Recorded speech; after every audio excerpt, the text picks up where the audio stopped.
Followers, right? Likes, also not very interesting. It makes you feel good. You're like, oh God, I have so many followers, but did they share your content? Did they comment on it? And who are those people? This is Lee Densmer, a content marketing strategist and manager who has helped execute on marketing programs for a company that generates over $250 million in revenue. And today on Useful Content, she's going to share her super simple framework to create a content strategy using the rule of threes. I think that companies may trivialize how easy it is to succeed on a social channel, and then they get frustrated when they're not getting impressions, they're not getting leads, they get frustrated and they give up. She's going to share 5 different things you should focus on, including the right channels. Getting a channel right is not trivial. Each channel has different requirements, different types of content, different patterns of usage, different algorithms. What you should really focus on when measuring your results. I've seen way too many teams get overwhelmed. They don't measure because it's overwhelming, so they just don't. It's like putting your head in the sand, right? I'm scared of it. I'm not going to do it. Why having an owned channel is so critical for your content and for your business. So people raise their hand. They want to hear from you. They sign up. And then you are fully free to communicate with them in a personal way when you want to, about the topics you want to. And in our conversation, she shares something that really gets me thinking. That's such a good point. That is such a good point. Because people always think about, let's make useful content.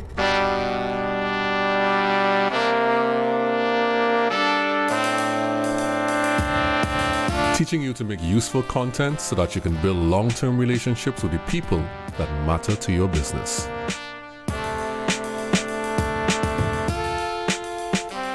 Hello and welcome to the Useful Content Podcast. And today we have a returning teacher in the Useful Content classroom, Lee Densmer.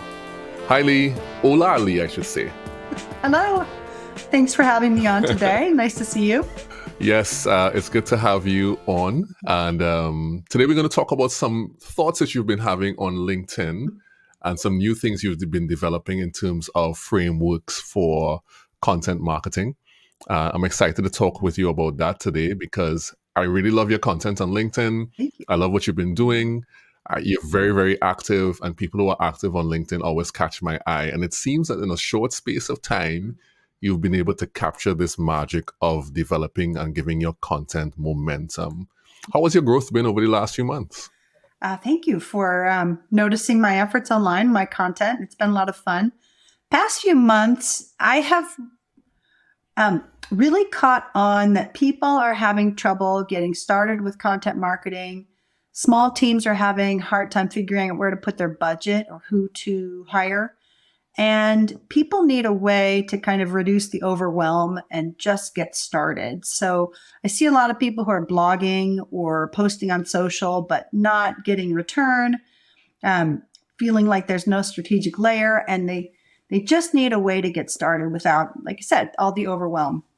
Right. Yeah. And I know you like to keep things simple. So this is like a super simple framework that we're going to talk about today. We're going to talk about like a framework of threes. For these B2B marketing companies. Will this work for B2C as well, or is just for B2B stuff? I'm going to go B2B because that's my area of expertise is B2B. B2C, I mean, right? Marketers love to try things. Why not adapt this, see if it can be used? Right. Okay, great. So let's talk a little bit about this interesting framework that I'm probably going to try out after this. This is going to be like you're teaching me about this thing. And I know it's an ongoing and developing idea. To develop steady, purposeful content that provides value, right? So you don't really have to overcomplicate things. So let's talk about it a little more. Could you explain to me what this framework of threes is? Yes. It has several components. I can go through each. It has the component of goals, 3 of them. You're going to get this pretty quickly. It has the component of buyers, 3 of them. It has the component of themes, again, 3 themes, the component of distribution channels, and then the component of metrics. So those are 5 components, but 3 of each. That prevents you from going too broad. It prevents you from overwhelming yourself. It gets you started in a simple way and allows you to grow and iterate from there. So shall I go through each in turn? Okay, sure, go sure, for share it. it with the Okay. people. So the Yeah. first thing that I counsel teams to do is to write down their top 3 goals. So the goals for their content that's aligned with their business. And quite often the goals are similar. Teams want to build awareness of their brand. They want to drive leads. Of course, this is about selling product. They want to improve engagement. So 3 things: awareness, engagement, and then eventually down the funnel, the leads. Those are the most typical goals. Then teams need to profile their top buyers. And I always say top value buyers. So it's not just the 3 you think you want to have buying your stuff. It's not just the 3 buyers that are most noisy. It's your top value. And so I guide teams through the data. Often in their CRM or their sales data, they know they can associate a dollar value with a certain category of buyers.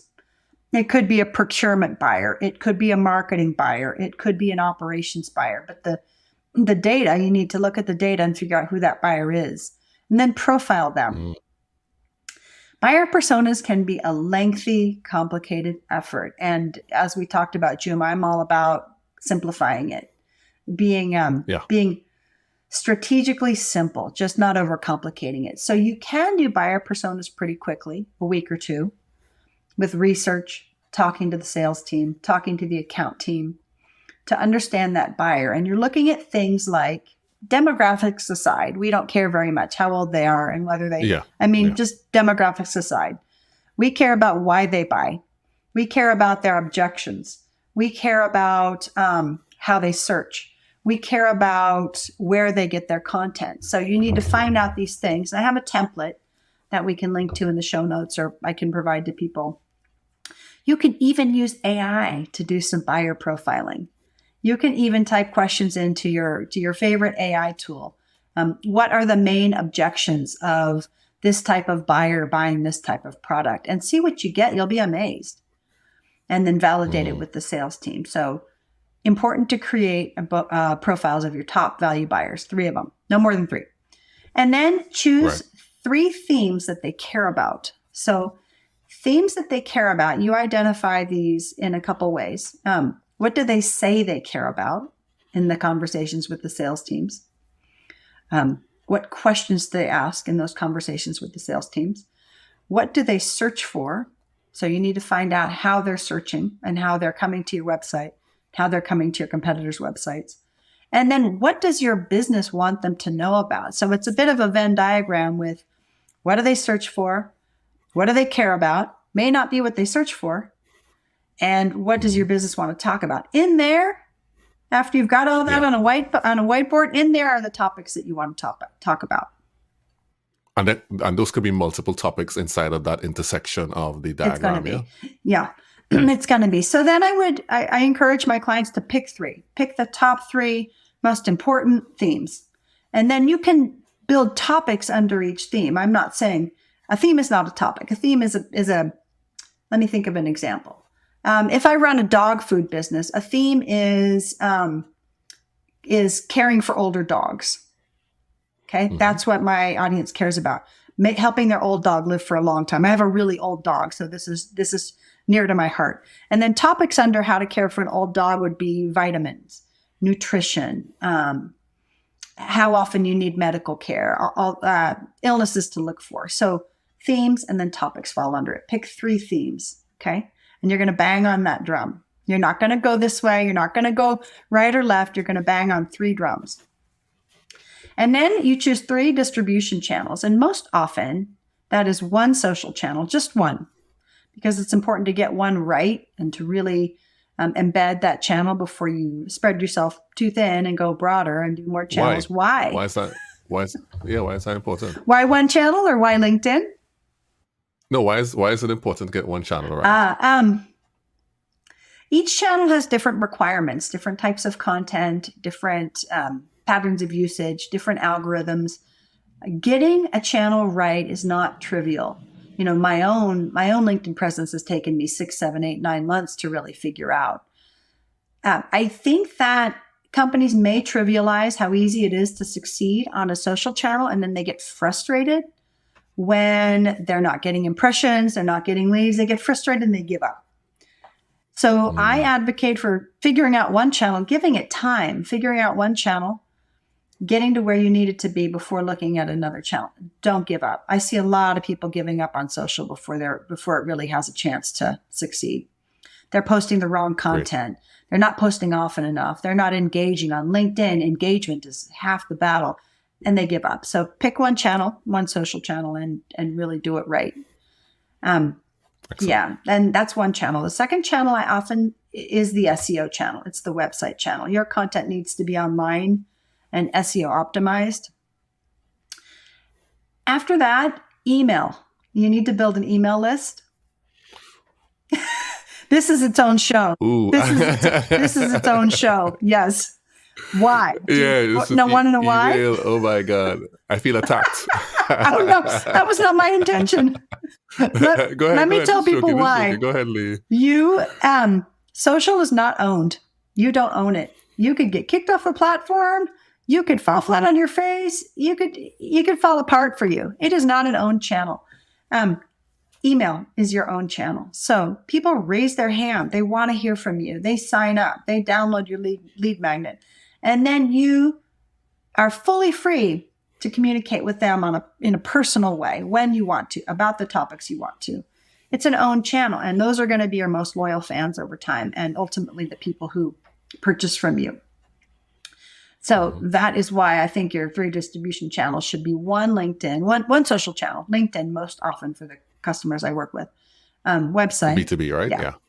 And then email marketing. Only pick 3 of those, please, because each one involves so much strategy and so much work. You don't want to do LinkedIn, TikTok, Instagram, SEO, and so on. Then the last thing to do is to choose 3 metrics to measure. Okay. I see a lot of companies measuring all the things, 20 metrics. That's overwhelming.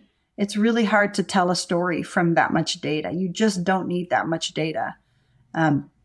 It's hard to track. It's hard to report on. So pick 3.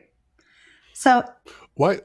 I have a question before you go on. Why is you say it's really hard to tell a story from that much data? Why in this instance is less data more? It's a good question. If you're choosing the right data, you will be able to draw the conclusions that you need from it. But if you're choosing to measure all the data, it can be noise. Somebody has a hard time synthesizing it or showing the themes or telling you why this means that and why this doesn't mean that. So if you choose to measure things that are tied to your goals closely, the story will be clear in the choice that you've made. Does that make sense? Yeah. Yeah, beautiful. So for example, if you are really wanting to boost your engagement, that's one of the goals of your framework of 3 is to boost engagement. Then you want to look at shares and comments on LinkedIn. Engagement on LinkedIn is what we're talking about. Shares and comments. Impressions, nifty, but not critical. Right. And you're making a face. Wah, wah. Followers, wah, wah, right? Likes, also not very interesting. It makes you feel good. You're like, oh God, I have so many followers, but did they share your content? Did they comment on it? And who are those people? So if you're measuring engagement, look at shares and comments. If you are measuring brand awareness, like on your website, you measure views, time on page, bounce rate, things that give you an indication that people are finding your content and checking it out. If your goal was to increase leads, then you need to measure the number of leads. That one's straightforward. And there are different ways to measure leads, but I encourage my clients to choose 3 metrics, 1 metric for each goal, maybe 2. As you get more mature, there are a couple different things that you can look at and report on. But at the start, really map your goals to 1, maybe 2 metric and measure that. I've seen way too many teams get overwhelmed. They don't measure because it's overwhelming. So they just don't. It's like putting your head in the sand, right? I'm scared of it. I'm not going to do it. Or they hand it off to an intern and they don't know how to deal with the sea of data, right? So keep it simple so you can manage it. Mhm. Yeah. So those are the three groups of threes. No, it's I think it's five groups of five. threes. It's your goals, your Yes. buyers, your themes, your channels, and your metrics. It's five. Five groups of Yeah. three. Very good. I saw this and I was like, oh, this is great. This is great. This does simplify Mhm. the process of just deciding how you're going to treat with your content. It does simplify the process. I found it to be very useful, and that's why I want you to talk about it. Let's go back all the way up the ladder to the top and talk about the three goals part of it. Sure. And so sometimes goals could be to drive leads, to increase awareness, and probably to improve your engagement. And so you would choose those goals based upon where your company is Right. at and how it was important to your company. Is there ever a case Mhm. where you could just say, okay, instead of these three things, and I know this is a developing Mm. ideas, can we just look at one main thing and just stick with Yeah. that? Absolutely. So say you've got a category, lots of competitors, there's lots of noise in the market, there's lots of top of funnel content, right?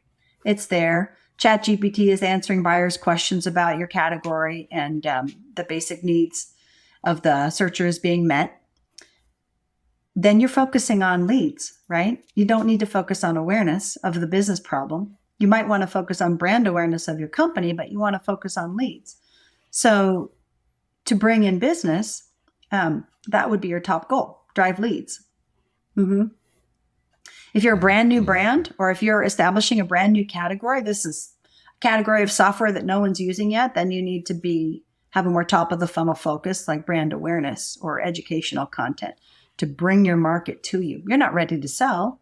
So at that stage of your journey, you've got one goal, and that's to build awareness. That's your first play. So yeah, I can see situations where you don't have three to focus on. You have one or two. Yeah. Right.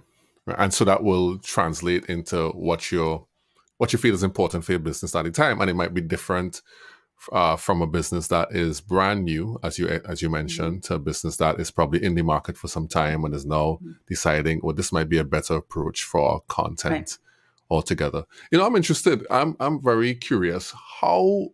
What made you think of this in this way? Did it just hit you one day that this is a way to think of Mm-hmm. it? Um, I am working on content strategy for 2024 with several of my clients, and we are doing retrospectives, looking back. I mean, that's the right thing to do, is to look at your past year and figure out what you did and what worked and what was a bomb before you go into 2024 planning. So in looking at the past year and talking with my clients about what they need and what they thought was successful, it's always clear that you need to pivot, right? And so I began thinking about what the trends are in 2024, how businesses need to pivot. There's more in common with my customers than is different.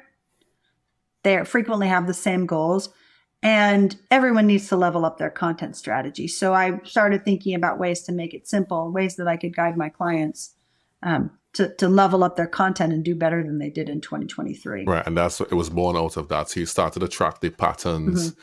of what makes sense for each of these Right. clients, and like, oh, I could simplify this thing. I This can is not too simplify this thing, difficult. or this needs to be elevated, or this needs to go away.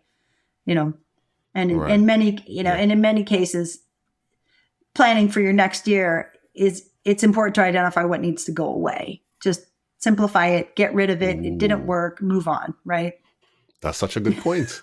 That is such a good point. Because people always think about what they can add. Yeah.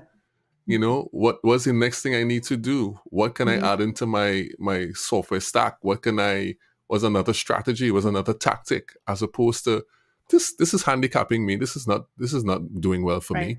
I need to get rid of this. That is such a good point. And see, this is what you tell your clients as Yeah. well, what to remove I have a things. little name for it. You ready? It's being strategically subtractive.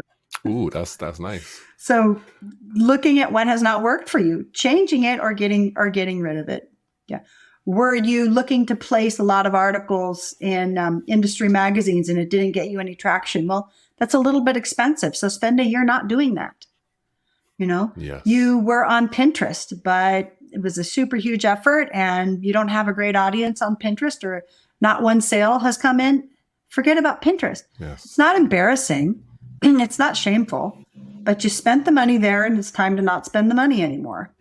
Agreed. I think that's such a really great point. And I want to re-emphasize that because as marketers, you want to do all the things. You want to try and, clients too are sometimes very nervous about how they spend their money and what they focus on, and they want to know what works, but sometimes they don't want to take the time to go through the process of it. And, and they think if they try 10 things all at the same time, then they could eliminate it. And they're just going to do 10 things poorly as opposed to doing one thing well. And so you never really get the true results in the thing you're trying because you never give it a real chance. I mean, that makes my heart pound a little bit. 10 things? No, please. So there's also shiny object syndrome, right, Juma? Like, this is the latest trend in marketing, or this is, and we have to do that. And no, you don't. You don't have to pursue the shiny object just because everybody else is, or just because there's a lot of content on this approach on LinkedIn. Don't do that. Move a little more slowly, be a little more measured, stick with what works, and, keep it simple. I found that to be true because when you browse LinkedIn, for me personally, when I browse LinkedIn, and I find really great content creators, so I follow you. And one of the reasons I follow you is because you provide great content, right? And you provide things that make me think, right? Because I like to think about things. I like people who, you agitate and you challenge. I like people like that. And then you lead me to other people who do that as well. So you comment on other people. So people you follow eventually become the people I follow. But the thing is that if you kind of do that often, you realize that you have a flood of different thoughts coming from different people, maybe saying different things. And you may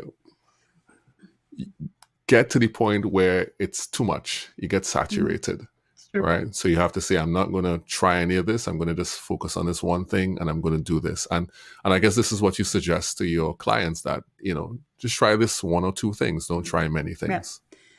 Absolutely. And then they don't get overwhelmed. And then their team isn't spread too thin. And then they have the chance to test one thing and see success or not. It's okay if you don't see success. It's okay if one of your channels doesn't end up being great. You need to look at why maybe it didn't work out, but it's okay to move on in the next year and do something different. So, a book, I'm a student. I read a lot of books. I listen to a lot of podcasts to improve my craft and to evolve my ideas. So I have a book recommendation and a podcast recommendation, if I may. I think I might know what this is. Oh, Go really? ahead. But the book that I love right now is Content Chemistry by Andy Crestodina. Was that it? Because I posted about it the other day. That is it. It's an excellent book. He's very clear. There's lots of ideas in there, lots of charts and graphs. It's a really good read. It's a good reference. And then the podcast that I'm liking right now it's a tactical podcast. Justin Simon. His thing distribution first. Yes, it's distribution first. His thing is repurposing and distribution. So this is another thing that I like to look at when I start working with a new client is how much content do you already have? And most often the answer is a raft of it, a ton of it. And most often that content is collecting dust. Not all of it is good, but it can be audited and repurposed. And it may be true that you don't need to create a raft of new content. So Justin has really great ideas about how to do that. And that's a strategic move, is to look at your old content and see if you can reuse it and repurpose it in many ways, not write it from scratch. Most businesses that I work with I started doing work with a customer who had 1,512 pieces of content. Yes. These are distinct pieces of content. Yes. Yeah? Mm-hmm. Oh my. They were like, over what period of time? It was insane. Solution sheets, blog posts, ebooks. And I'm not even talking about like videos, infographics. They had so much. It was a company that was 25 years old. So that makes some sense. But we did a major effort to just get rid of the stuff that doesn't work. Pull it off your website. Get rid of that ebook if nobody downloaded it for 4 years. Just if it's older than 2020, please get rid of it. And then leverage and reuse the good stuff that you've already got. But Justin Simon is very clear on how to do that. So if you want, tight, short, tactical bits, you can check out his podcast. Yeah. I highly recommend Justin. He's actually supposed to be on the podcast at some point in the future. Yeah. So I highly recommend him. And when you posted about content chemistry, I went, it's in my cart. So it's the 6th edition. That's the most recent edition for content chemistry. And it's a picture book as well. It has charts and all those different. If you want to show it, you can show it. Yeah, sure. You can show it if you like. It's got a big beaker on the front. His theme is the chem lab. Yes, the chem lab. I heard him talk too, so I'm really excited about getting that. I'm normally an audiobook guy, but I heard him talk. He recommended that you get the physical book. It's much nicer that way. It's hard to translate. Right. When you hear him talk about it, you have to look at the graphs.